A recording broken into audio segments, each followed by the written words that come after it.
보이기 위해서 사로잡은 포로들을 사이에 심어요. 그런 다음에 하죠. 병력이 많죠. 그래서 칭기스칸은 이 호라짐을 어떻게 쳤냐면 마다들 주치를 보냅니다. 주치를 보내서 호라짐의 북쪽을 쳐요. 근데 북쪽을 친 다음에 초원에다가 불을 싹 다 질러버려. 그러니까 호라짐 입장에서는 뭐지? 얘네들이 북쪽을 치고 들어와서 불을 질렀다는 건 우리 퇴로를 차단하고 남쪽으로 들어오겠다는 이야기인가? 북쪽은 버리겠다는 얘기지? 오케이, 접수했어! 그래가지고 북쪽의 방어선을 조금 약하게 한 다음에 남쪽으로 방어선을 돌렸어요. 근데 칭기스칸은 이걸 허를 찔러서 다시 북쪽으로 들어옵니다. 불을 뚫고 들어와서 북쪽에서 막 말 타고 달려. 거기에다가 이 지역 특성상 사막이 있단 말이에요. 사막이 있는데 말이 잘 달리겠어요? 아니죠. 쿨하게 말을 버려. 낙타를 타고 달리는 거야. 다 죽었어. 낙타 타고 달려. 그래서 낙타를 타고 빙 돌아서 서쪽을 쳐버립니다. 자, 그리고 여기에서 끝나면 안 되죠. 소규모 병력을 만들어서 남쪽에 각자 보내요. 그러니까 막 대규모로 막 남쪽으로 우르르 들어오는 게 아니라 정신사납게 막 휘젓고 다니는 거야. 게릴라로 막 남쪽에서 여기 치고 저기 치고 막 밑에 치고 옆에 치고 막 난리가 난 거야. 그러다 보니까 이게 아니거든. 완전 포위돼 버렸잖아. 그래서 각기급파를 하는 쪽을 먼저 쳐버리자 라고 생각을 했어요. 각기급파니까 우리가 우르르 모여가지고 야씨 다 몰아 야 몰아 이렇게 하면 걔네도 질 거 아니야. 그래가지고 야 몰자 뭐야 이래가지고 우르르 모이면 역참제도 있죠. 1000km 밖에 있는 군인들을 통솔할 수 있어요. 모두 퇴각하라. 그러면 우르르 쳤다 우르르 빠지는 거야. 그럼 치러 갔다가 아씨 없네. 어떻게 할 방법이 없어. 그래서 이 치고 빠졌던 게 우르르 모여가지고 한 곳에 모여요. 한 곳에 모인 다음에 두둥두둥 하고 들어가는 거야. 근데 이때 필사적으로 공성전을 이때 한번 한 적이 있었거든요. 중국에서 배운 기술 또 공성전 기술 써먹었지만 투석기 해가지고 막 던지고 막 공성전에서 이게 또 수성전을 한다고 거기서 막 없는 거 막 타일 쪼가리를 깨가지고 막 던져 타일 던져 타일 받아라 이러면서 막 벽돌 던지고 타일 던지고 이러면서 되게 열심히 수성전을 했는데 결국 지죠. 그래서 자신의 전령에게 수모를 주었던 오트라르의 영주를 잡습니다. 네가 우리 군대 전령의 수염을 깎아서 보냈지? 너지? 일로 와. 이래가지고 금을 녹여요. 얼굴에 부어버립니다. 그러니까 이 오트라르 영주의 탐욕을 비꼬고 싶었던 거죠. 자, 이렇게 전방위 공격을 해오니까 뭐 옆에서 사람 낙타 타고 들어오지, 뭐 밑에서 우르르 모아갖고 들어오지, 북쪽에서 불 뚫고 들어오지, 막 방법이 없어. 방어선은 이미 다 뚫렸어요. 의미가 없죠. 그래서 다 예비병력 다 깎아먹은 다음에 수도만 딸랑 남습니다. 근데 수도에는 최정예의 병력을 남겨놨어. 혹시 모르는 거잖아. 그러자 칭기스칸은 쪽수가 많아 보이기 위해서 사로잡은 포로들을 사이에 심어요. 그런 다음에 야 니네 우리 편 깃발 들어 이래가지고 쪽수 많아 보이게 이렇게 깃발 들고 있는 거야 포로들이. 그럼 되게 막 깃발 많아 보일 거 아니야. 막 말 타고 막 이렇게 있는데 옆에 막 깃발 이렇게 들고 있고. 이거에 질릴 법한데 이 최정예 군대는 아주 용맹하기로 유명했던 칸글리족이에요. 그래서 한번 뚫어보자. 야 우리 최정예야 씨. 야 몽골군 무서워 봤자지. 야 뚫어! 이래가지고 돌격 시도를 빡 합니다. 근데 한번 딱 부딪혔는데 5만 명이 싹 쓸려버렸어.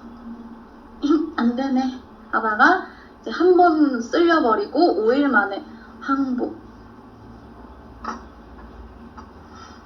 몽골군에 투항해요. 근데 보통은 이 칭기스칸은 투항하는 사람들은 다 받아줬어. 근데 얘네들은 우리 사신을 죽이고 모욕하고 수염을 깎아보냈잖아. 받아주는 척 하면서 도시를 완전히 장악한 다음에 이 3만여 명의 수비군을 싹 다 모아서 다 처형해버렸어요. 근데 이 와중에 이 왕이었던 무하마드 2세가 도망을 칩니다. 도망을 치는데 칭기스칸이 가만두겠어요? 안 두겠죠. 보냅니다. 누구를 보내요? 활의 최정예 제베를 보냅니다. 제베 혼자 보내요? 아니요. 수부타이 같이 보냅니다. 거의 뭐 죽으란 얘기죠. 근데 이게 장군 둘을, 최정예 장군 둘을 왕 죽이라고 그냥 보냈다고? 무하마드 잡으러 보냈다고? 무하마드만 잡는다고? 아니죠.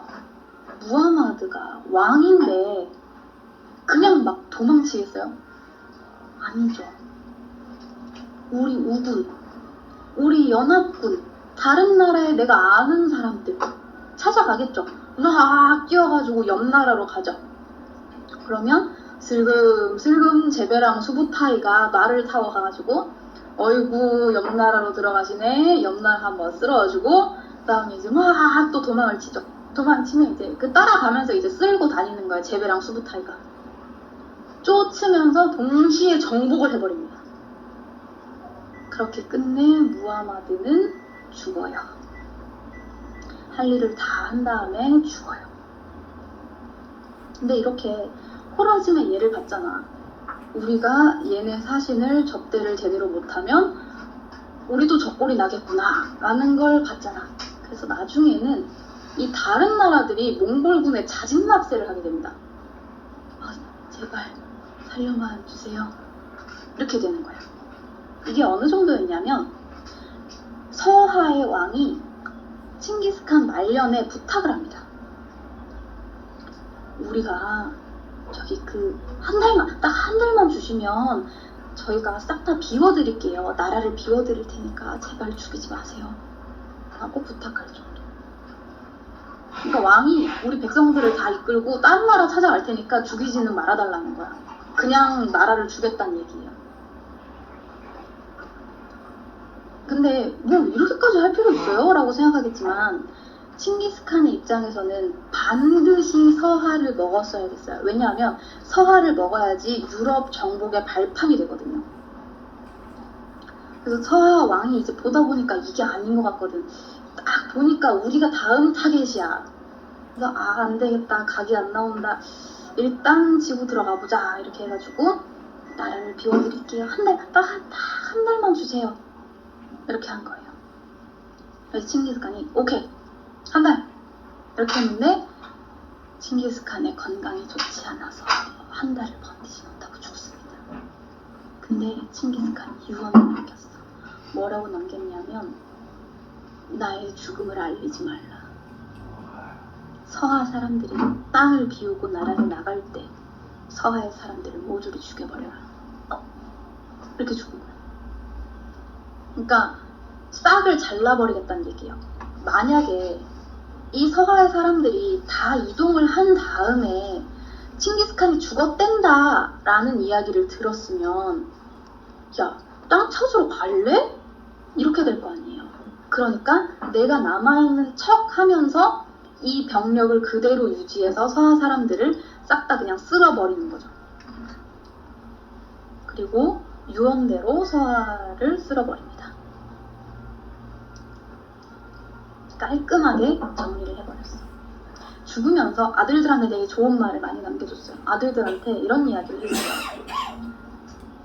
아들들아, 나는 너희들에게 어느 방향으로 가든 1년이 걸리는 땅을 남겨주었다. 아버지. 근데 이 칭기스칸이 죽음이 약간 의문이야. 왜냐하면 죽은 것도 말년에 건강이 좋진 않았다고 하지만 뭐 죽은 것까지는 그냥 그래, 그럴 수 있어. 근데 문제는 아직까지도 이 칭기스칸의 무덤을 몰라요.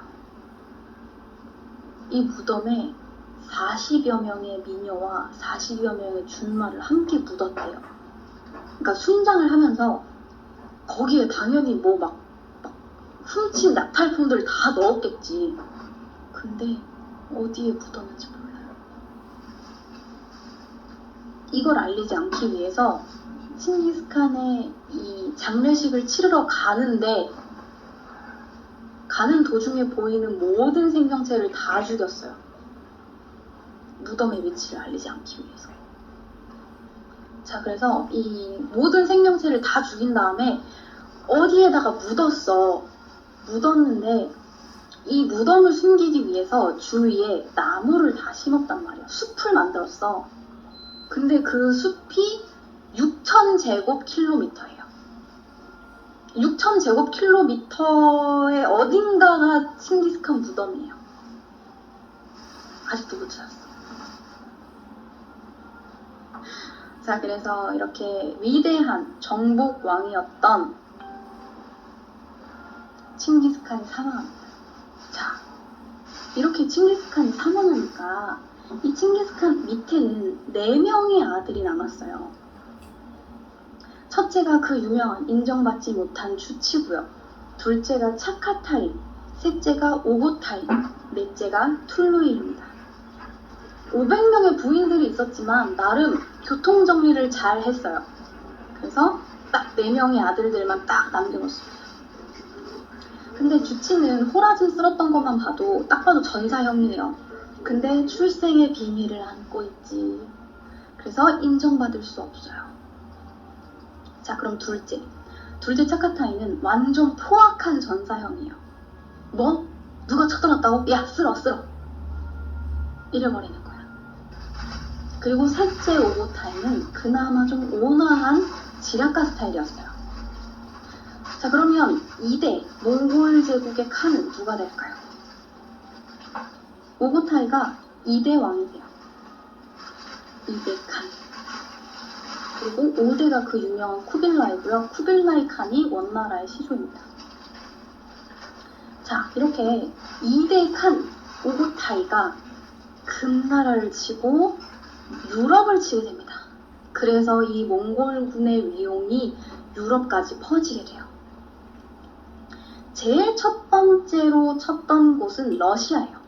근데 아까도 이야기했듯이 수부타이가 우리는 단단한 땅이 더 좋아. 강이 열면 말이 강을 건널 수 있어. 라고 주장하면서 빡 하고 치고 들어가가지고 러시아를 정복을 하는데, 러시아는 아무래도 인원수가 엄청 많고 땅덩어리가 크고 엄청 춥잖아요. 뭐 막 나폴레옹도 치러 왔다가 오이씨 춥다 이러고 그냥 가버리고 날씨가 깡패야. 우리 러시아인들은 여기서 살아남을 수 있어. 치러 와봐. 이렇게 된 거야. 근데 그러다 보니까 이 러시아 군대 민병대들은 훈련도가 되게 낮아요. 들고 있는 무기도 막 쟁기 뭐 이런 거 들고 막 와. 그 정도야. 그러니까 누가 치러 올 생각을 안 하니까 훈련이 안 돼 있단 말이야. 그리고 이제 나름 중기병이 있었어. 근데 그 중기병도 훈련이 안 돼 있어. 그래서 막 거치장 막 되게 많이 했단 말이야. 그 딱 유럽의 그런 군인들, 기병들 막 쩔껑쩔껑 막 이런 거 해가지고 막 이런 거 해가지고 막 들어와. 우리가 러시아 군대다. 이러는데 러시아랑 이제 몽골군이랑 딱 마주친 거야. 근데 러시아 입장에서는 어디서 넉마주이나 줍던 그지같이 생긴 애들이 와가지고 활이나 깨작깨작 쏘고 있으니까 이건 뭐야? 이러면서 비웃다가 겁나 털리죠. 처음에 이 몽골군을 마주한 러시아 군대는 뭐야 이 그지들은, 에이씨 야 쓰라! 이래가지고 인해선술로 막 오르르 가가지고 막 털었지. 근데 이때 몽골군들이 썼던 전술이 망구다이라는 전술이에요. 일명 치고 빠지기, 위장후퇴를 하는 거야.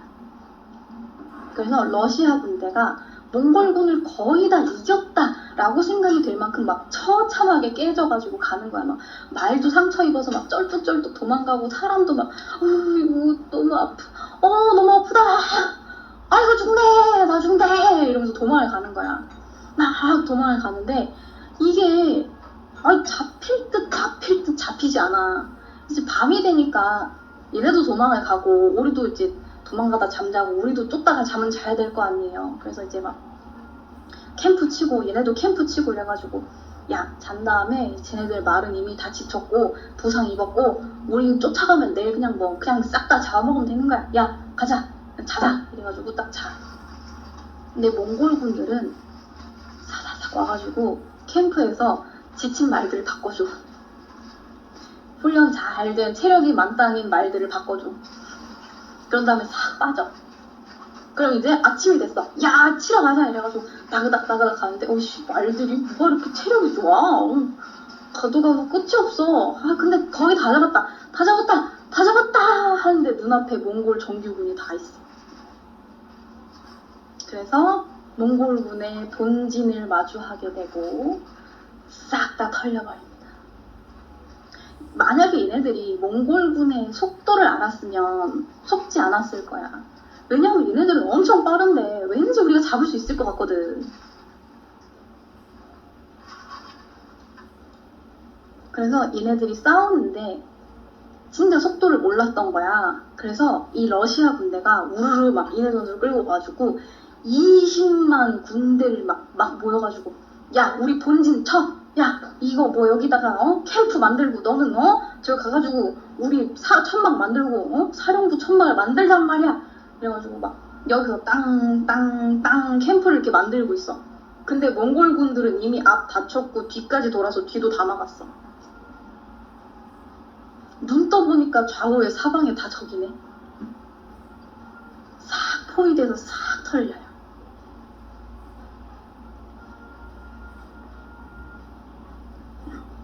자, 이렇게 몽골군이 당시 러시아를 지배를 하는데 원래 러시아의 수도는 키예프라는 지역이었어요. 수도가 키예프였는데 몽골군들이 식민지 수도를 모스크바로 정합니다. 그래서 이때부터 러시아의 수도가 잠정적으로 모스크바가 되어간 거죠. 자, 이렇게 러시아를 친 다음에 폴란드를 치러 갑니다. 근데 폴란드는 러시아 소식을 들었잖아. 야, 러시아 애들이 어디 왕초 그지 같은 애들한테 털렸단다. 야, 근데 쟤네들이 엄청 세대. 야, 우리 준비 좀 제대로 하자. 이래가지고 폴란드 군대가 막 준비를 막 해. 막 우리는 다 이길 수 있어. 이씨. 좋아. 이씨. 이래가지고 딱 맞췄는데 진짜 어디서 굴러먹던 그지 같은 애들이 막 우르르 와가지고 이씨, 이거는 이길 수 있어. 야, 이거는 러시아가. 아유, 쟤네들 진짜 내가 낯들고 다닐 때부터 알아봤다. 아유, 저런 애들한테 털리냐. 아유, 속상하다. 라고 생각을 했는데 폴란드군이 똑같이 망부다의 전술로 개 털립니다. 이렇게 폴란드도 털렸어요. 이렇게 도시를 약탈을 하면 그러면 어떻게 하겠어요? 도시 약탈해가지고 약탈품 모아가지고 나눠야 되잖아. 또 역참제도로 싣고 가는 거야. 우르르 해가지고 싣고 간 다음에 역참제도에서 말 바꿔가지고 또 우르르 싣고 가고 속도 어마어마하게 빠르죠. 내 아들을 군대 보내놨더니 폴란드를 털어가지고 약탈품을 보냈어. 우리 집에. 우리 아들 짱이야. 막 군대 장난 아니야. 역시 칸이다. 이렇게 된 거죠. 그래서 사기는 점점 올라갑니다. 폴란드를 턴 다음에 헝가리를 털어요. 엄청 빠르죠? 헝가리를 터는데 이 헝가리는 나름 몽골군한테 기습을 할 정도로 준비를 하고 있었어. 이 어마어마한 몽골군의 소식을 들었거든. 그래서 준비를 하고 있다가 밤에 막 치는 거야. 얘네들은 안 보이니까, 밤이 되면 안 보이니까 화살이 잘 안 맞잖아요. 그래서 헝가리 애들은 우리 땅이고 우리가 아는 지형이고 이래가지고 와 그냥 가가지고 턴 거지. 그래서 처음에는 몽골군이 약간 밀렸어. 약간 밀렸는데 이때 수부타이가 한마디 합니다. 우리가 뒤로 돌아서 본진을 칠 테니 앞에서 병력을 재정비해서 다시 들어오세요. 자, 근데 헝가리 군대는 이걸 예상하고 있었어. 그래가지고 어떤 방법을 썼냐면 이 몽골 군대는 초원에 있던 유목민들이니까 우리가 초원에서 마주쳐봐야 절대 좋을 게 없다. 우리는 얘네들을 방어할 수단이 필요해. 라고 생각을 해가지고 이 평원에다가 헝가리 군대가 있고요. 겉에다가 마차를 막 세워놓은 거예요. 수비하려고. 그래서 이렇게 사람들이 있고 겉에 이렇게 마차로 뺑 둘러싼 거야. 그래서 우리는 가운데에서 우리 아군도 지키면서 밖에 있는 이 몽골군들을 다 죽이기만 하면 되는 거예요. 계획은 완벽했어. 그래서 예상대로 몽골군들이 이를 둥글게 에워쌉니다. 에워싼 건 좋았는데 나는 유목민들이 공성무기를 쓸 줄은 몰랐지. 겉에가 마차로 이렇게 막혀 있잖아요. 화약을 집어 던져. 불구덩이를 막 만들어 버립니다. 가운데를. 공성무기 막 집어 던져. 마차 막 부수고 가운데에 막 불을 던져. 그러니까 막 혼비백산하는 거야. 얘네들이 막 이게 아닌데, 이게 아닌데 이러면서 혼비백산한 거야. 그러니까 헝가리 군대가 이제 한쪽에서 살아보겠다고 필사적으로 이걸 뚫은 거예요. 몽골 군대를. 그래서 필사적으로 이걸 뚫어가지고 겉에 둘러싸고 있는 몽골군을 뚫어가지고 이쪽으로 막 쏟아져 나가는 거야. 그래서 몽골군이 진영이 흐트러지면서 이 헝가리 군들에게 길을 터주게 됩니다. 근데 이게 함정이지. 이 정신없는 헝가리 군대들이 이렇게 각자 빠져나가니까 각계 전투가 되잖아요. 거기다가 여기는 어디예요? 평원이에요. 우리가 잘 싸우는 평원이에요. 헝가리 군대는 평원에서 몽골 군들과 마주하게 됩니다. 싹 다 털렸어요. 이때 헝가리 인구의 3분의 2 정도가 죽었다고 합니다. 죽거나 납치됐어요. 그래서 이때 이를 기리는 모희 기념비가 지금 아직도 헝가리에 있어요. 자, 이렇게 헝가리를 쿨하게 털었어요. 자, 그리고 이들이 이렇게 막 진군을 해가지고 오스트리아 빈까지 치려고 합니다. 이제 이탈리아까지 털리는 거 뭐 일도 아니에요. 근데 신의 재앙이라 불리는 이 메뚜기 떼들이 우르르 오다가 갑자기 확 빠져버립니다. 그래서 이제 빈도 이제 막 우리도 이제 털리나? 도망가야 되나? 하고 있는데 갑자기 몽골군들이 싹 다 철수해버렸어. 어리둥절하지. 뭐야 하고 있는데 몽골군들은 자신들의 칸이 사망하면 단 한 명도 빠짐없이 몽골 자기 고향으로 돌아가야 돼요. 빈을 치려고 했을 때가 2대 대칸이었던 오고타이가 사망했을 때였어요. 그래서 오스트리아는 살아남았어. 대칸이 서거하면 모든 몽골군들은 다시 몽골로 돌아와서 다음 칸을 선출하기 위해서 부족회의를 해야 했단 말이에요.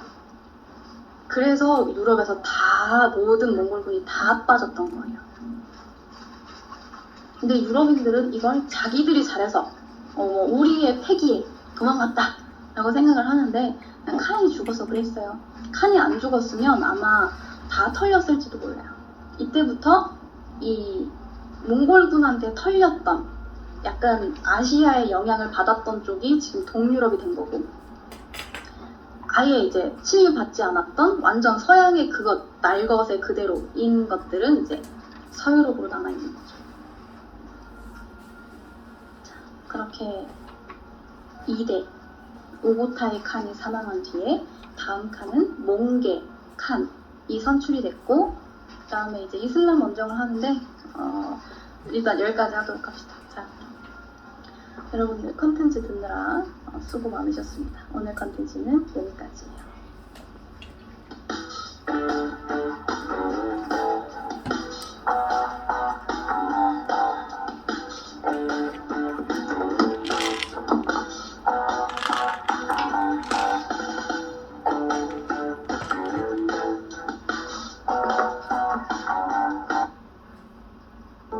오늘 소개해드릴 인물은요, 짠! 어디서 보신 적이 있으실까요?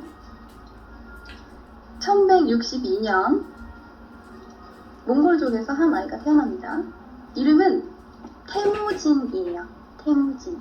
태무친이라고도 불러요. 별명은 신의 재앙입니다. 그의 또 다른 이름은 칭기스칸이에요. 자, 칭기스칸 등장 이전의 몽골을 한번 봅시다, 여러분들. 그러니까 이 사람이 왜 대단한지는 알아야 되잖아요. 그러니까 그 이전은 어땠고 그 이후는 어땠는지 한번 봅시다. 자, 칭기스칸 등장 이전의 몽골족은요, 8세기 중엽에 등장했어요. 8세기 중엽부터 역사에 등장을 해서 이 몽골족들은 흑룡강의 중상류 지역에서 목축이랑 수렵을 하던 부족이에요. 이들은 스스로를 영원한 불을 뜻하는 몽고르라고 불렀습니다.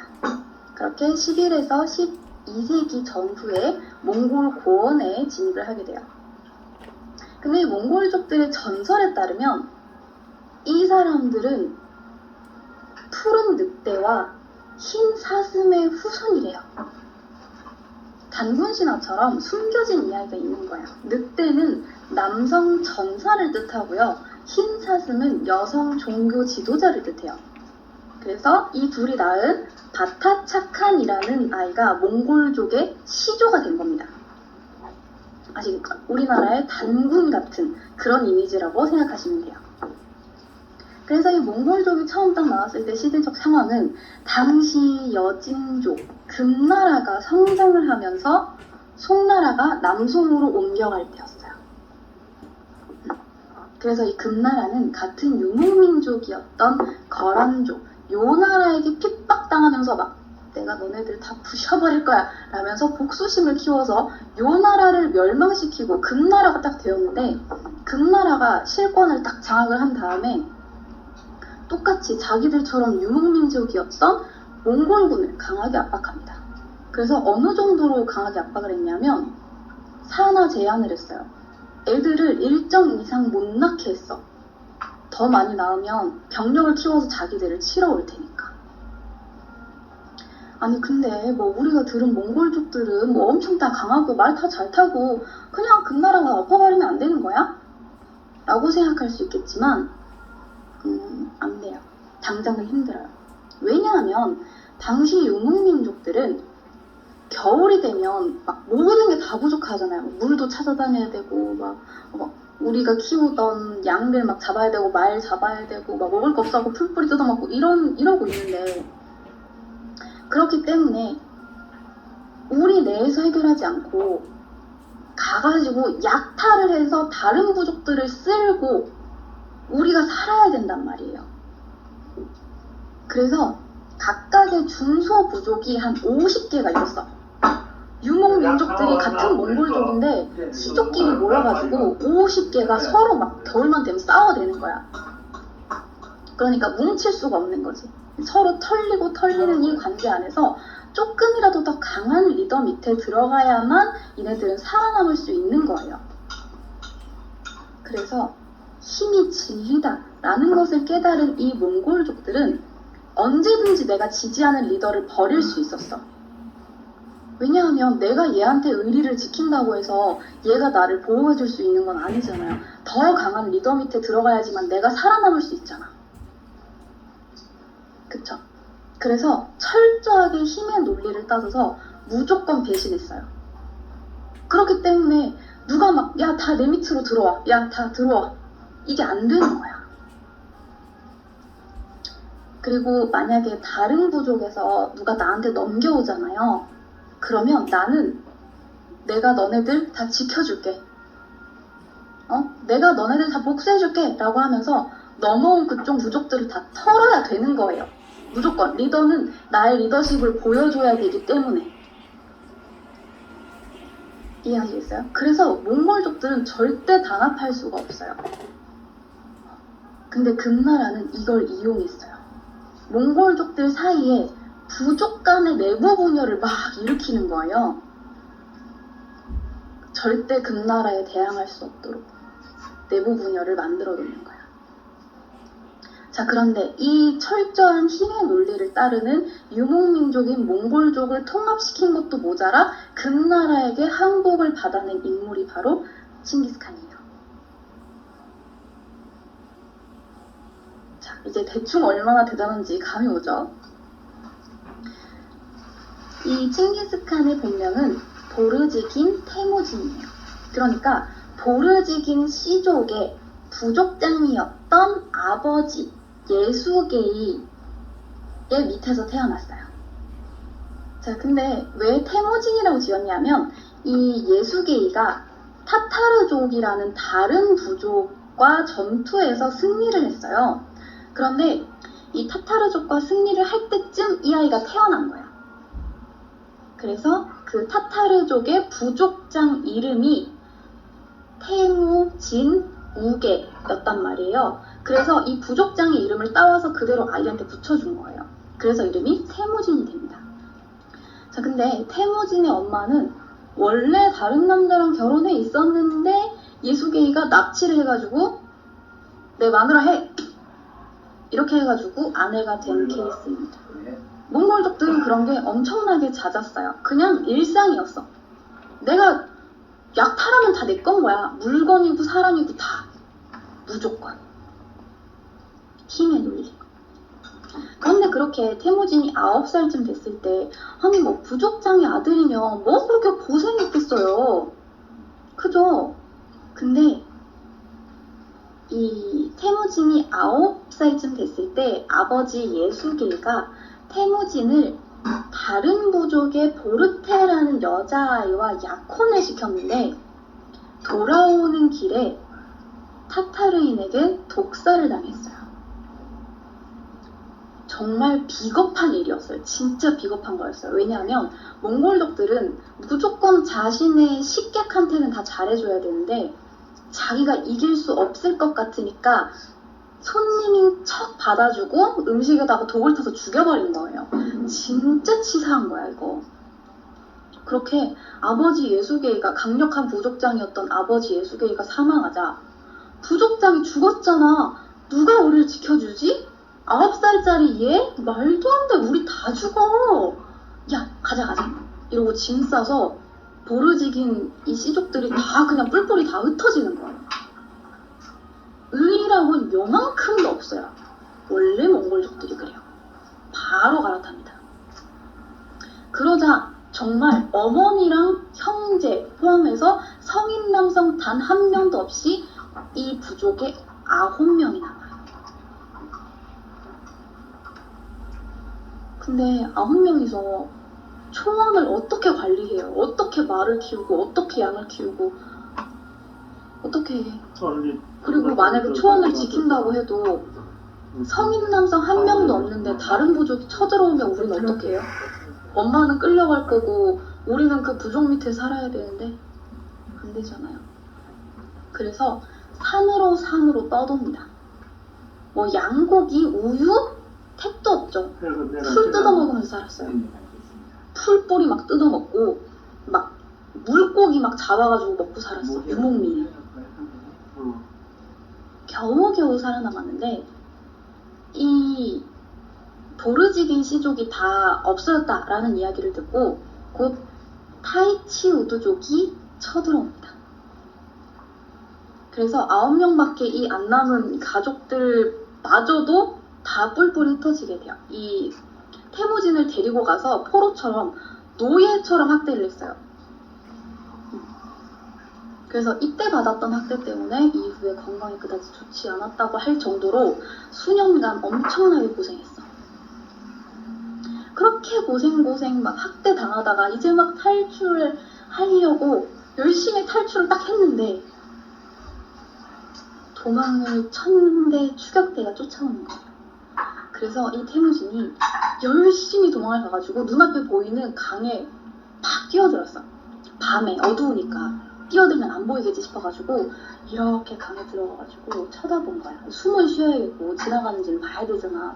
그래서 머리를 이만큼 내놓고 이렇게 두리번두리번 보는데 추격대가 눈앞에 지나가는 거죠. 그래서 어떡하지 어떡하지 하고 있는데 이 추격 대원 중에 맨 마지막에 가고 있던 사람이랑 눈이 마주쳐버립니다. 어떡하지 하고 있는데 이 7라운이라는 추격 대원이 어디 갔나 라면서 모른 척 해줘요.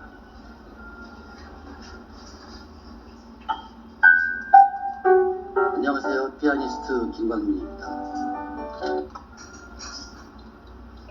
그래서 이 태무진이 순간적으로 생각합니다. 자연스럽게 물 밖을 걸어 나와서 적용하고 시행착오를 거쳐서 발전하죠. 그리고 그 중에서 잘 몰라서 사용했던 매우 충격적이고 또 치명적인 발명품들이 존재했습니다. 그래서 오늘은 그 중에서도 탑5를 정해서 인류를 위협한 발명품 이야기를 해볼 거예요. 자, 그럼 가장 먼저 오미입니다. 그리고 이 때문에 발생하는 질환을 고지호병. 부작용은 한 가지, 사망입니다.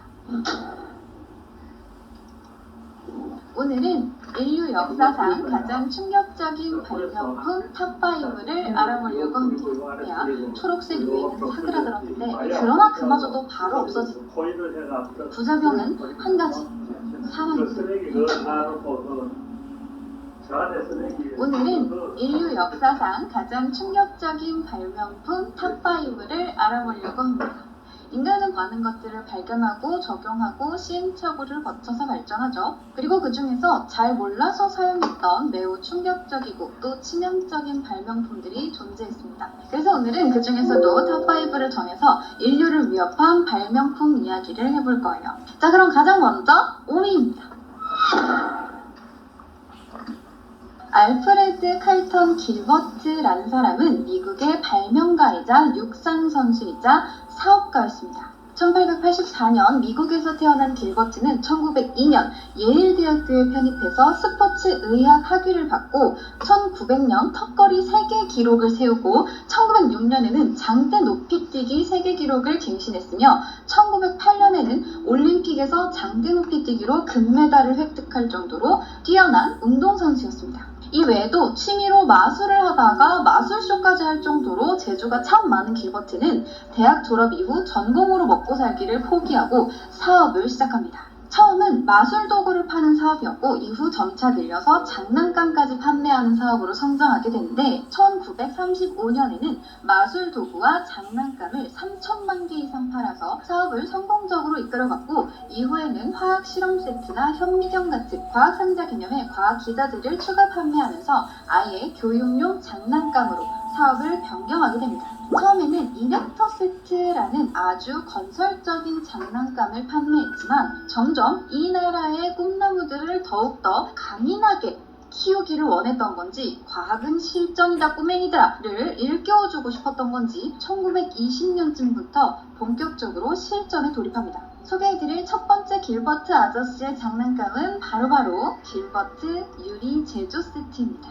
짠! 이렇게 생긴 장난감입니다. 자, 이 제품으로 말씀드릴 것 같으면 얇고 긴 유리막대들을 가열한 뒤에 불어서 예쁘게 모양을 잡아주는 제품이에요. 유리가 깨질 수 있지만 조금만 조심하면 되고 유리를 성형하기 위해서 모래, 탄산소, 석회암을 일정 비율로 섞어서 높은 온도로 가열하면 되는데 이때 적정 온도는 섭씨 1000도입니다. 조금 뜨겁긴 하지만 아이들이 언제 직접 유리를 가열하고 불어서 모양을 잡아보겠습니까? 살짝 스치면 선도 화상이겠지만 불다가 뭐 조금 들이마시면 폐가 다치긴 하겠지만 이런 것도 다 실전이죠. 자, 그리고 두 번째 길버트 아저씨의 화학 실험 키트입니다. 아주 빈티지한 디자인의 유리병 속에 여러 가지 화학 물질이 들어있습니다. 귀엽지 않습니까? 과망간산 칼륨, 탄닌산, 질산 암모늄, 페로시아노나트륨 등 총 56가지의 해자스러운 화학물질들이 섞여 있고 함께 들어있는 시험관에다가 원하는 화학물질을 넣고 섞으면 나만의 화학실험 세트 완성입니다. 물론 화학에 대해서 잘 모르는 친구들을 위해서 매뉴얼도 있습니다. 친절하게 일러스트로 표현된 완벽한 제조법이죠. 매뉴얼의 첫 페이지는 역시 화학의 꽃, 폭발이죠. 56가지 화학물질 중 몇 가지를 섞어서 폭발을 일으키는 방법이 적혀 있습니다. 과망간산칼륨을 포도당이랑 섞으면 불이 붙고 먹으면 위산이랑 반응해서 염소기체를 만들어냅니다. 질산 암모늄의 경유를 섞으면 다이너마이트를 대신할 수 있는 암포 폭약이 만들어지고 페로시아노 나트륨과 탄닌산을 섞으면 청산가스가 만들어집니다. 정말 놀랍지 않습니까? 미래의 또 다른 화학적 꿈나무를 제거할 수 있는 기회입니다. 역시 경쟁사회죠. 이거 지금도 살 수 있어요. 네, 이베이 같은 데서 판다고 하더라고요. 자, 그리고 세 번째 제품 소개해드리겠습니다. 바로 길버트 아저씨의 녹은 납 제조 세트입니다. 이름에서도 알 수 있듯 납을 녹여서 장난감을 만드는 키트입니다. 이름만 납이고 설마 진짜 납을 쓰겠냐 싶겠지만 길버트 아저씨는 진짜가 아니면 팔지 않아요. 진짜 찐으로 납을 녹여서 만들어요. 물론 납도 섭씨 327도에서 녹지만 유리 제조 세트를 만들고 살아남은 친구들이라면 납 제조 세트 정도는 껌일 겁니다. 남자아이들이 좋아하는 말탄 분인 주조 틀이 들어있고 거기에 327도로 녹인 납을 부어서 분인을 만들 수 있죠. 조금의 근성만 있으면 납으로 만든 분대도 뚝딱입니다. 그리고 납 주조 세트에는 놀라운 부과 효과가 있습니다. 바로 납이 달다는 거죠. 아이들이 납을 주조하다가 입에 달달한 납을 물고 쪽쪽 빨면서 놀 수 있습니다. 물론 중금속이라서 물고 빨다가 체내에 축적되어 신경계통에 이상을 일으키고 용혈성 빈혈이 일어나서 죽을 수도 있겠지만 아이들이 지금 당장 치아가 썩을 수 있는 사탕이나 초콜릿을 보채지 않잖아요. 자, 그러면 길버트 아저씨의 장난감 중 가장 인기 있었던 세트를 소개해드리도록 하겠습니다. 바로 길버트 그래. U238 아토믹 에너지 랩입니다. 짜잔! 장난감 끝판왕 두긴 굉장합니다. 원자력 에너지의 원리를 알아볼 수 있게 만든 장난감이죠. 설명하는 만화책 한 권, 우라늄과 폴로늄을 포함한 방사능 시료와 함께 초속 1900만 미터로 움직이는 알파 입자를 관찰할 수 있는 안개상자, 방사성 붕괴를 측정할 수 있도록 형광 스크린이 달린 스핀서리스코프, 방사능을 측정할 수 있는 가이거 계수기 등으로 구성이 되어 있습니다. 물론 방사능 시료가 되는 폴로늄과 우라늄 같은 게 좀 비싸기 때문에 가격이 싸진 않아요. 가격을 49달러 50센트로 책정을 해놨는데 지금으로 따지면 약 530달러 정도, 2020년 9월 환율로 계산하면 63만원 정도입니다. 하지만 매뉴얼대로 진행하면 약 150가지의 원자력 체험을 할 수 있고 만약 가이거 계수기로 새로운 방사성 자원만 찾는다면 미 연방정부가 $10,000를 줄 수 있습니다. 이거야말로 정말 미래의 과학자를 만들어내는 과학상자라고 할 수 있겠죠. 물론 이 장난감 역시 폴로늄, 우라늄 등 고위험 방사성 물질이 들어있어서 가까이서 눈으로만 봐도 방사선에 노출되고 만약 만지거나 먹으면 백혈병이나 각종 암에 걸려 천국행 익스프레스 티켓을 끊게 되겠지만 언제 핵 에너지 원리를 직접 눈으로 보고 몸으로 체험할 수 있겠습니까? 하지만 안타깝게도 이 장난감은 5년 전에 판매 금지 처분을 받았는데 그 이유는 부품이 작아서 아이들이 삼키면 위험하다는 이유였습니다. 그리하여 얼마 지나지 않아 1961년 미국의 과학적 꿈나무를 양성하던 알프레드 길버트 아저씨가 사망하고 장난감은 제작, 판매가 중단됩니다. 자, 이렇게 인류 역사상 가장 충격적인 발명품 5위는 방사능과 납, 화학제품으로 미국 어린이들의 생명을 위협한 길버트 아저씨의 장난감이었습니다. 자, 그럼 바로 4위로 넘어가 보죠.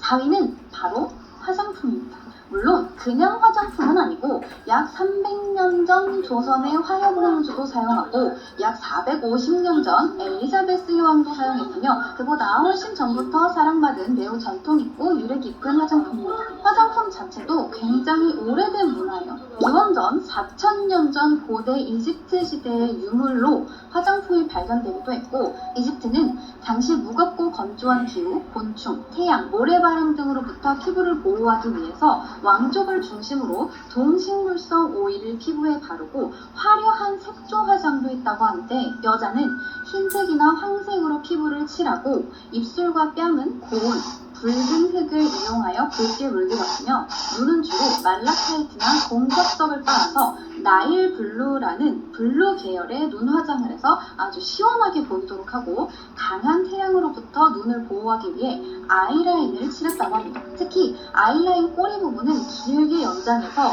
물고기 꼬리 모양이나 독수리 눈매 모양으로 그렸는데 이것은 이집트인들이 숭배했던 신들을 표현했다는 의미도 있습니다. 그리고 서기 1세기경 그리스 시대 기록에는 얼굴을 미백하기 위한 석회가루, 치아 미백을 위한 경석, 탈모 방지를 위한 석유 부산물 등을 사용했다는 기록도 존재합니다. 서기 1세기에도 탈모는 방지하고 싶었나 봅니다. 그리고 1500년대 사람인 엘리자베스 역시 화장에서 자유로울 수 없었죠. 그녀는 피부를 좋게 만들기 위해서 식초와 달걀 흰자에 주석과 백연가루를 섞어 젖은 수건으로 펴바르기도 하고 이탈리아에서 수입한 베니스 파우더를 얼굴에 발랐습니다. 본인은 천연두 자국과 거친 피부를 가리려는 용도였겠지만 파워인싸, 트렌드세터 왕이 하는 건 전부 유행이 되는 것. 귀족뿐만 아니라 일반 시민들 사이에서도 이 화장법은 최신 유행으로 자리 잡았는데 이 화장의 영향으로 여성들의 얼굴은 푸르게 변했으며 피부에 괴질이 생기기 시작했습니다. 그 이유는 바로 이탈리아에서 수입한 베니스 파우더 때문이었어요. 베니스 파우더의 원료는 백연이었는데 백연은 눈부시게 하얗고 적은 양으로도 잘 발렸기 때문에 수천 년 동안 중요한 물감의 재료가 되어왔습니다. 어떤 사람은 백연으로 벽을 칠했고 어떤 사람은 백연으로 그림을 칠했으며 어떤 사람은 백연으로 얼굴을 칠했습니다. 그런데 충격적이게도 이 백연을 만든 재료가 바로 납입니다. 이 백연을 만드는 법은 고대 로마 시대의 제조법이 전해져 내려오는데 식초 단지 위에 얇은 납 조각들을 걸쳐두었고 이것이 몇 달 지나면 납 표면에 흰 막이 생깁니다. 이것을 긁어서 가루로 빻은 뒤에 꾹꾹 뭉쳐서 햇빛에 말리면 이게 백연이 되는 거예요. 그러다가 1600년대 네덜란드인들이 식초단지 주변에 납을 쌓은 다음에 가장자리를 분유로 둘러싸 빈틈없이 봉한 방에 넣고 90일 동안 내버려두면 납 조각 대부분이 백연으로 변한다는 사실을 발견하고 그때부터 대량으로 백연의 생산을 꾀했습니다. 그리고 이렇게 대량 생산된 백연은 1700년대와 1800년대 화장품으로 널리 쓰이게 됩니다. 흰 피부가 아름답다고 여겨지던 때 유럽과 극동 사람들 모두 이 백연을 사용했고 특히 일본의 전통극 배우나 게이샤들에게 백연은 필수가 됩니다. 우리나라에서도 300년 전 화효공주가 납이 들어간 화장품을 썼다고 하는데 우리나라에서는 주로 백분이라고 불리는 쌀가루나 백토, 보리, 조개를 태운 흰 가루 등을 재로 만들어서 얼굴을 하얗게 했는데 당시 곡식으로 만든 파우더는 밀착력이 부족해서 얼굴에 제대로 발리지 않았고 이를 개선하기 위해서 밀착력을 높이기 위해 납이나 식초 등을 섞었습니다. 광석에서 뽑아내기가 쉽고 가공도 쉽고 그냥 망치로 땅땅땅 펴가지고 평평하게 만들면 파이프, 냄비, 지붕 등에 얹기도 매우 쉬웠어요. 게다가 공기 중에 산소나 물에 의해서 손상되지도 않았으며 녹는 온도도 섭씨 1085도에서 녹는 굴이나 1538도에서 녹는 철보다 녹는 점이 훨씬 낮은 327도입니다. 납채굴의 역사는 6000년이 넘는데 고대 이집트인들도 납을 알았고 기원전 2000년에서 1000년 사이의 묘지들의 납 광석으로 만든 화장품이 발견되기도 했어요. 기원전 8세기 무렵에 등장한 로마 제국 또한 납을 즐겨 사용했는데 그 예를 들어보면 납으로 만든 페인트와 납이 함유된 지붕으로 만든 집에서 납으로 만든 물탱크에서 저장된 물을 받아서 납으로 만든 조리기구를 이용해 납이 함유된 감미료를 요리에 사용하고 납으로 만든 접시와 그릇에 요리한 음식을 담아서 납으로 만든 술잔에 납이 첨가된 와인을 마시고 납으로 만든 각종 장신구에 납이 함유된 화장품을 바르고 외출하며 납으로 만든 화폐를 사용할 정도였습니다. 특히나 남은 포도주를 납 냄비에 졸여서 만든 사파라고 불리는 감미료는 요즘에 설탕과 같은 모양과 맛이 나는데 사파 한 숟가락이면 중독 증상을 일으키기에 충분한 양이었으며 포도주 제조에도 많이 사용되었습니다. 포도주에 사파를 쓰면 오래 보존되어서 단맛으로 인해 맛이 좋아졌는데 주로 그리스 포도주에 많이 쓰여 그리스 포도주는 맛이 좋아 인기가 많았지만 변비, 두통, 불면 등을 일으킨다고 유명했습니다. 또한 로마의 매춘부들은 사파를 몇 숟가락씩 그냥 먹기도 했는데 비록 빈혈 때문이긴 했지만 매력적인 창백한 안색을 만들어주며 피임제로도 사용할 수 있고 낙태를 일으킨다고 알려져 사용받았습니다. 자, 이렇게 초기 서구의 패권을 쥐고 있었던 로마 제국의 삶은 일상 자체가 납과 함께 한다고 해도 과언이 아닐 정도였고 일부 학자들에 따르면 바로 이러한 삶의 방식이 로마 제국을 멸망으로 몰아가게 된 원인 중 하나로 보고 있습니다. 왜냐하면 일단 납은 어떠한 경로를 통해서 체내로 들어오게 되면 쉽게 빠져나가지 못하고 축적이 됩니다. 그래서 납은 세 가지 주요 신체 기능들을 무너뜨리는데 혈액 형성, 신경계 활동, 신장 기능 등입니다. 그리하여 초기 증상으로는 소화불량, 변비, 두통 등 소화신경계 관련 질환들을 발생시킵니다. 축적이 지속되면 점점 불면, 손발저림, 남성 불임, 여성 유사한 잇몸의 푸른 줄 등의 증상이 나타납니다. 하지만 가장 심한 증상은 뇌에 대한 것이에요. 혈관벽이 약화되어서 피가 새어나오면 뇌가 압력을 받고 뇌가 부풀어 오르게 되는데 이를 납뇌병증 혹은 뇌증이라고 부르며 연구 손상을 일으키게 됩니다. 이렇게 될 경우 흥분 및 정신착란 상태, 혼수 상태, 경련, 시력 상실, 망상 등 정신 이상 질환을 나타냅니다. 또한 빈혈 증상을 발생시키기도 하는데 혈중 납 농도가 높아지면 적혈구 속 산소를 포획하는 헤모글로빈의 합성을 저해하는 역할을 하기 때문에 용혈성 빈혈이 일어나게 됩니다. 그리고 납은 신장에도 영향을 미칩니다. 혈액 속 노폐물을 여과하는 일을 담당하는 신장이 납에 노출되면 여과를 담당하는 기관이 제 기능을 발휘하지 못하게 됩니다. 이 때문에 체내에 요산 등 노폐물이 쌓여서 납 중독에 의한 통풍이 발생하기도 하죠. 이러한 납 화장품을 바른 여성들은 납독이 오르면서 색같이 푸르게 변하고 심하면 살이 썩어 들어가거나 미치광이가 되기도 했으나 이를 가리기 위해서 오히려 더 두껍게 화장해 더욱 고통스러운 최후를 맞이하기도 했습니다. 그리고 이 납이라는 게 안 좋다는 게 발견된 게 그렇게 오래되지 않아요. 1800년대쯤에 납이 안 좋다라는 걸 알아냈는데 그때까지도 계속 납을 섞어서 화장품에다 썼어요. 그냥 안 좋다곤 하지만 일상생활에 조금씩 노출되는 건 괜찮다고 생각을 했나봐요. 자, 이렇게 4위는 로마를 부수고 유럽도 부쉈으며 1920년대 우리나라 여성들에게까지 살 파먹는 본으로 유명했던 납 화장품이었습니다. 그러면 3위로 넘어가 보도록 하겠습니다. 3위는 바로 모자입니다. 유럽은 오랜 세월 모자를 착용하는 문화였습니다. 남녀 모두 모자의 소비자였죠. 남자들은 맨머리로 외출하는 일이 드물었고 여자들도 모자를 착용하거나 장신구 등으로 머리를 치장하고 집을 나섰습니다.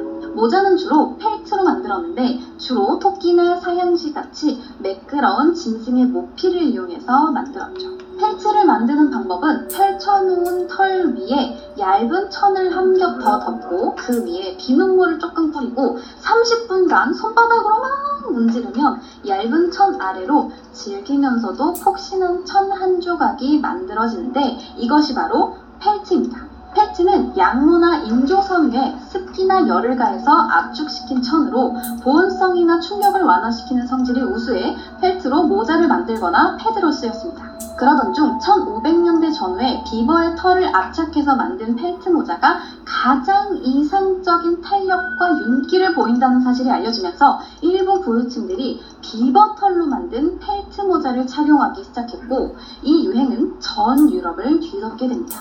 특히나 비버 꼬리는 엄청나게 강한 힘으로 수면을 치는데 그 꼬리가 힘있고 단단하니까 그 비버 털로 만들면 어디에 참 좋다는데 그 말로는 못하겠네 하는 낭설도 한몫했을 겁니다. 그리하여 대비버 사냥의 시대가 열리게 됩니다. 사냥꾼들은 돈이 되는 비버만을 찾아 나섰고 비버들은 씨가 날아갑니다. 중간에 신대륙을 발견해서 수요를 충족시켜주기도 했지만 1500년부터 시작되어 1800년대까지 계속된 비버털의 인기로 인해서 비버는 거의 멸종 직전까지 내몰렸습니다. 그런데 중간에 이렇게 비버털로 만든 펠트 모자가 유행하면서 인간들에게는 비극이 시작됩니다.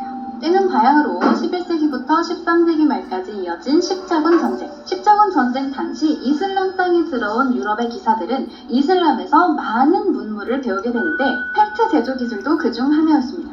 유럽에도 펠트가 존재했지만 거친 털을 다루는 기술이 부족하던 차에 프랑스의 한 모자 제조업자가 낙타의 오줌에 펠트를 담그면 털이 부드러워진다는 것을 알아내게 됩니다. 그때부터 모자 공장에서는 모자 펠트를 만드는 곳에 커다란 큰 오줌통을 가져다 놓고 그 당시 최고 인기였던 비버터를 담가 놓고 충분히 부드러워질 때까지 기다려서 모자를 만들었습니다. 그랬더니 엄청난 모자가 나온 거예요. 일회용 방법이 알려지면서 모자 만드는 공장에서는 모든 근로자들이 화장실 가지 않아요.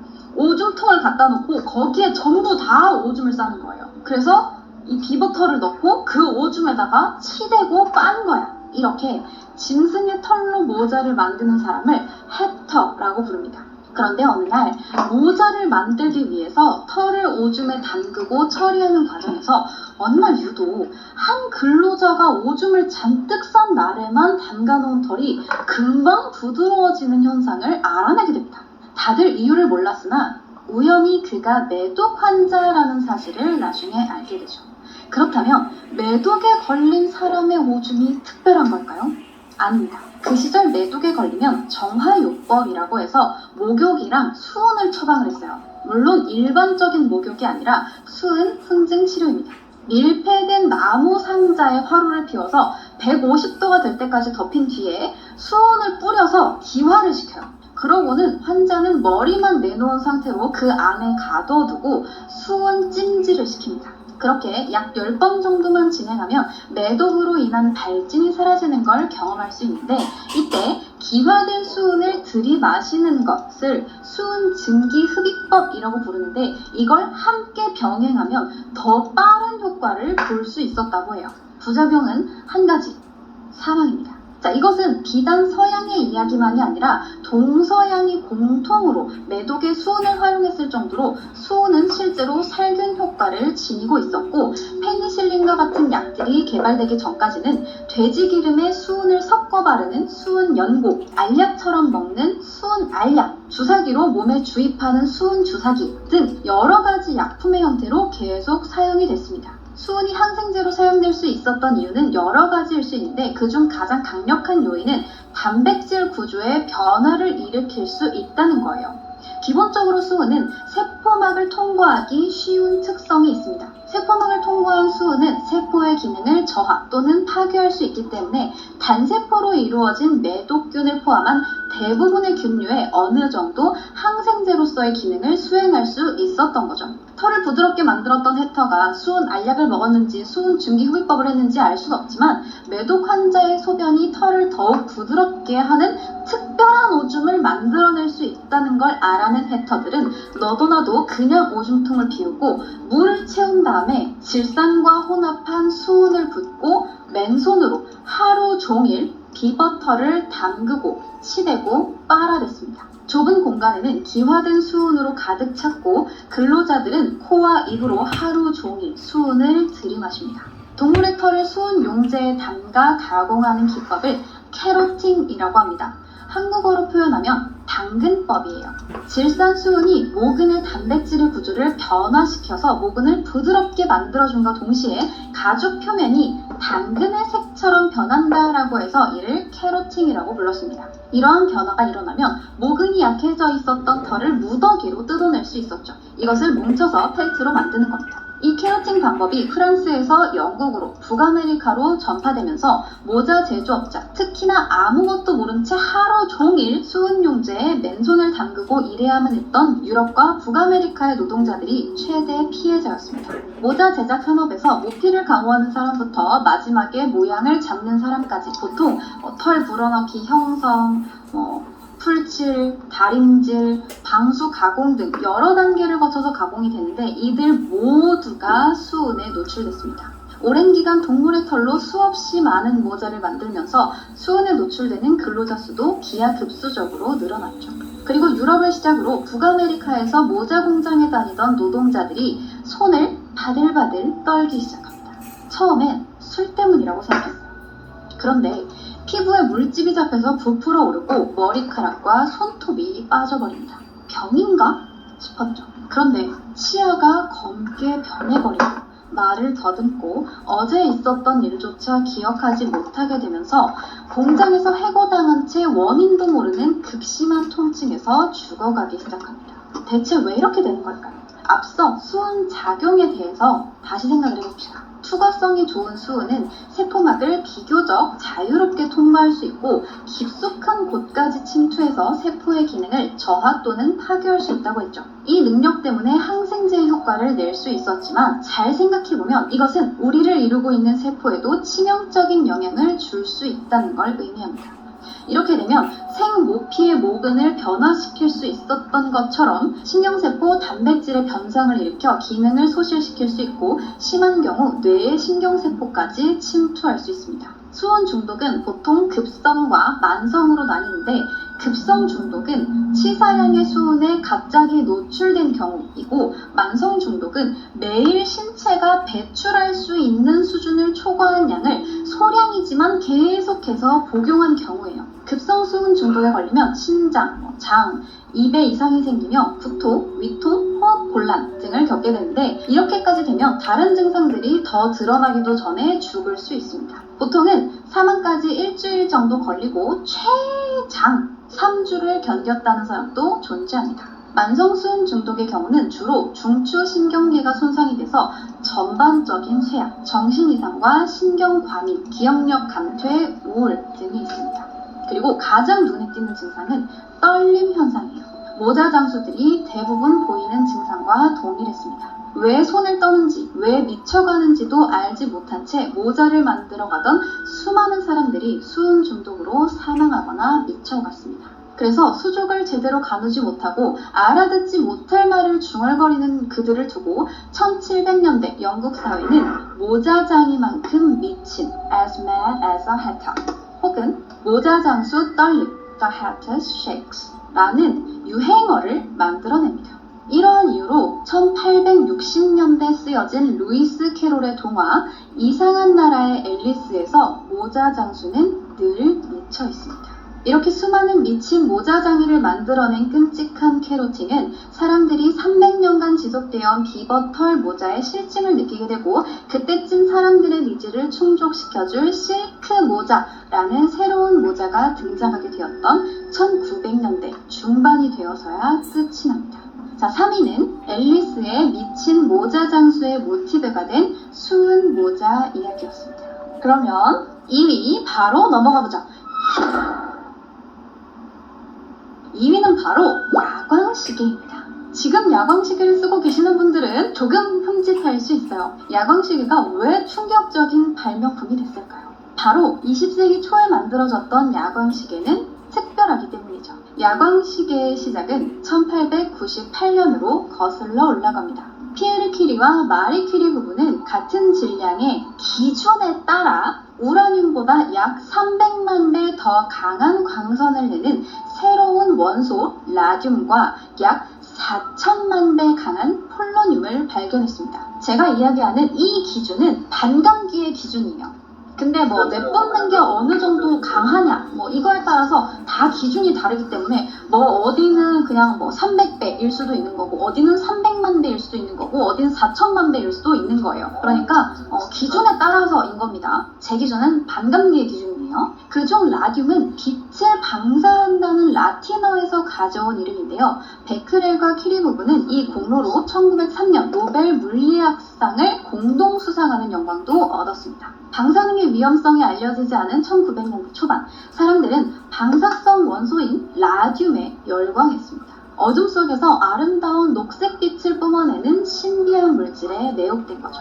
게다가 방사능이 생체 세포를 파괴함으로 매우 강력한 살균 작용을 보인다고 생각해서 방사능 물질이 몸에 좋을 것이라고 여겨 암세포도 파괴하는 만병통치 건강식품 혹은 신비의 비약 취급을 받게 됩니다. 이것이 바로 암이 암에 걸려서 암이 낫는 기적의 효과. 당시 사람들은 라듐을 온갖 물건에 넣어서 팔았는데 어떤 것들이 있냐면 라듐 초콜릿, 라듐 치약, 라듐 화장품, 라듐 물감, 라듐 담배, 라듐 좌약, 라듐 우유, 라듐 버터, 심지어 라듐을 물에까지 넣어서 팔았습니다. 현대인들이 비타민 워터를 마시듯 라듐 정수기에서 나오는 라듐 워터가 건강식품으로 팔려나갔죠. 게다가 그 라듐 워터를 넣어서 만든 라듐 빵까지 있었습니다. 라듐 외에도 자매품으로 불리는 플루토늄이 함유된 맥박 조정 장치도 있었고 우라늄이 함유된 아이스크림도 있었습니다. 맥박을 조정하려다가 암에 걸리겠지만 당장 눈에 띄지 않는 자그마한 부작용이죠. 자, 어쨌든 이렇게 새로 발견된 방사능 제품에 사람들은 눈이 돌아갔고 1910년대 중반에서 1920년대 초반 미국에서는 라듐 다이얼사 등 라듐 시계 회사들이 설립이 됩니다. 라듐이 다른 방사능 제품보다 인기 있었던 이유 중 하나는 바로 어둠 속에서 빛이 난다는 점 때문이었는데요. 라듐을 발견한 마리 퀴리 역시 라듐을 머리맡에 두거나 목걸이로 만들어서 걸고 다녔고 여성들은 라듐이 들어있는 립스틱을 바르거나 직접 손톱에 칠해서 어둠 속에서도 빛나게 되었으니 얼마나 열광했겠어요. 그러한 흐름을 타서 라듐 시계 회사들 역시 시계판 숫자에다가 라듐 페인트를 발라서 어둠 속에서도 빛나는 야광 시계를 만들어 판매했고 라듐을 바른 야광 시계는 폭발적인 인기를 누렸습니다. 그리고 이런 폭발적인 수요를 감당하기 위해서 회사는 수많은 여성 노동자들을 고용했습니다. 이들은 사람들로부터 라듐 걸스 또는 천사라는 애칭으로 불렸습니다. 이를 한 뒤 몸에 묻은 라듐 성분이 빛을 발해서 신비스럽게 보였기 때문이죠. 이들은 빛을 발하는 야광, 라듐 물감을 정교하게 바르려고 라듐을 바른 붓을 입에다가 넣는 립 포인팅 작업을 반복했고 이렇게 칠한 시계판이 하루에만 250만 개에 달했다고 합니다. 게다가 일이 끝나고 나면 암실에 들어가 서로의 눈썹, 속눈썹, 입술 등에 라듐을 바르면서 놀기도 했어요. 어둠 속에서 반짝거리는 라듐은 일에 지친 여성들에게 재미있는 장난감이었죠. 하지만 1923년쯤부터 라듐은 서서히 그 정체를 드러내기 시작했습니다. 이 무렵부터 라듐걸스 사이에서는 이가 빠지고 다리뼈가 으스러지며 아래턱이 통째로 빠지는 등 끔찍한 병들이 발현되기 시작합니다. 라듐걸스뿐만 아니라 라듐과 방사능 물질 중 하나인 토륨이 포함된 라듐 생수인 라디토를 하루에 3잔씩 3년 동안 마시던 한 사업가는 아래턱이 썩어서 떨어져 나갔고 두개골에 구멍이 뚫렸으며 뇌 종양이 생겼다고 합니다. 라듐의 구조는 칼슘과 비슷해서 칼슘인 척 신체를 속여 뼈에 축적되고 골수를 파괴해 빈혈과 백혈병을 일으키죠. 그렇게 1924년 한 해에만 9명이 사망했는데 아무도 원인을 알 수 없었으나 일하던 동료들이 모두 비슷한 증상을 보이며 사망하는 것을 본 라듐걸스들은 병의 원인이 라듐에 있다고 주장했고 병을 조사한 과학자들 역시 라듐이 라듐걸스들의 사망과 깊은 인과관계가 있다고 지적했습니다. 그러나 일이 커지길 원치 않았던 회사는 이것을 발표하길 거부했고 바로 다음 해인 1925년 라듐걸스들은 회사를 상대로 소송을 제기하게 됩니다. 하지만 이 과정은 결코 짧지 않아서 약 3년 사이에 13명의 라듐걸스가 더 사망하고 소송이 제기된 지 14년 만인 1939년 10월 라듐걸스들은 50여 명에 가까운 희생자를 낸 끝에 승소하게 됩니다. 암을 고치고 노화를 막으며 비타민처럼 몸에 활력을 줘서 만병통치약으로 알려졌던 라듐으로 인해 라듐을 발견한 마리 퀴리를 포함한 수많은 사람이 사망하게 된 뒤였어요. 자, 이렇게 아침에 제 시간에 일어나기 위해서 머리맡에 둔 시계 때문에 수많은 사람들이 영원히 잠들었던 방사능 시계, 라듐 시계가 2위였습니다. 자, 그럼 이제 대망의 1위 남았습니다. 1위. 최신 음악을 찾으시나요? 나만을 위한 음악 사이트 유튜브 뮤직이 당신이 듣고 싶은 바로 그 음악을 찾아보세요. 유튜브 뮤직 프리미엄에 가입하고 1개월 무료 체험하세요. 1위는 바로 드레스입니다. 자, 과거로 돌아가 1700년대로 가봅시다. 1775년 염색 기술이 그리 좋지 않았고 그로 인해 쨍한 색을 내기 위해 사람들이 많이 노력하던 때예요. 스웨덴의 화학자인 카를 셸레는 자신의 이름을 딴 셸레 그린이라는 색을 만들어내는데 성공하게 됩니다. 이전에 없었던 초록색이었고 많은 사람들이 셸레 그린을 사용했어요. 1805년에는 이 물감을 사용했다는 기록도 있고 1860년대에 마네가 사용하기도 했다고 할 정도로 셸레 그린은 인기가 많았습니다. 그리고 셸레 그린이 잘 팔리자 사람들은 이걸 응용해서 다양한 초록색을 개발했는데 1814년 독일의 빌헬름 염료 공장에서 아름다운 에메랄드 그린을 만들어내게 됐고, 이 색깔은 매우 선명하지만 쨍한 초록색이라 순식간에 셀레 그린보다 더한 인기를 끌며 종이, 옷감, 과자 등을 염색하는 데 쓰이게 됩니다. 이 초록색은 1822년까지 제조법이 비밀이었는데 독일의 화학자 리비히에 의해 제조법이 공개되고 나서 에메랄드 그린은 여기저기 미친 듯이 사용됩니다. 그리고 1855년 영국의 빅토리아 여왕이 에메랄드 그린으로 염색한 드레스를 입고 초상화를 그렸고, 1863년 9월에는 최신 유행의 선두자 인싸 오브 인싸 프랑스의 외제니 황후가 아름다운 에메랄드 그린 드레스를 입고 등장해 찬사를 받아서 파리의 귀부인들은 전부 다 이 초록색 드레스를 입고 싶어 했습니다. 그리고 프랑스의 황후가 입어서 유명해졌기 때문에 이때부터는 에메랄드 그린이 아니라 파리스 그린으로 불리기 시작합니다. 그리고 프랑스의 외제니 황후가 쏘아올린 작은 공은 영국까지 튀어서 영국을 초록색으로 물들이게 됩니다. 파리의 최신 유행 초록색을 접한 영국인들은 늦은 만큼 드레스만으로 만족하지 않았어요. 세상 모든 걸 초록색으로 물들이기 시작합니다. 초록색 드레스, 초록색 머리 장식, 초록색 장난감, 초록색 비누, 초록색 벽지, 초록색 양초, 초록색 카페, 초록색 케이크 장식, 초록색 음료 등 이 당시 영국은 거의 초록색 페인트통에 한 번 딱 빠졌다가 나온 수준이에요. 이렇게까지 된 데에는 초록색 벽지에 버프 효과 때문도 있었습니다. 이상하게 이 초록색 벽지를 바른 뒤에는 집에 득실을 거리던 벼룩이랑 쥐들이 싹 사라지는 거예요. 그래서 사람들이 더욱더 초록색 벽지를 사랑하게 됩니다. 그리하여 1830년에는 100만 개를 생산하던 벽지를 40년 지난 1870년에는 3천만 개까지 늘렸어요. 그런데 이렇게 초록나라가 된 영국에 기이한 일들이 벌어지기 시작합니다. 바로 아이들이